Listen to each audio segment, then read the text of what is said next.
there's nothing that's going to be committed to Nitric that was intentionally there to lock you into it. If it's there, it's a mistake. Feel free to raise it. Otherwise, we're trying to make it so that you're not trading one lock-in for another in order to move fast. That defeats the point of what we wanted to do. Right. One of the problems we're working on is Nitric can feel a bit opaque sometimes. Like, oh, I have no idea how that works under the hood.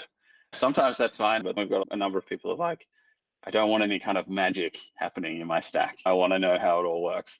And I always thought, oh, well, you can read our Pulumi code. But that's too low for a lot of people. So I think that's a fair response. So we're actually going to be working on some more comprehensive documentation through this year as well that lays out not just how we've done the deployments, but why we've made certain tech decisions. There are a whole bunch of stuff that we've done in Nitric that's me and Tim, who are pretty experienced with this stuff, struggling for a day or two or a week on something, finally cracking and going, oh man, I'm so glad that's in the framework now, because the next person won't have to deal with that.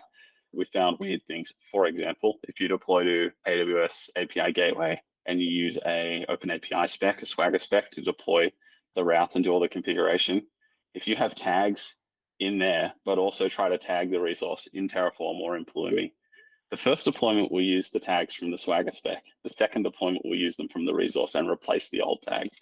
Oh, okay. Well, we'll just put the same tags in both places, problem solved. There's a whole bunch of little, 3 years of little lessons like that through Nitric. So I think it'd be great for us to write more about those things as well.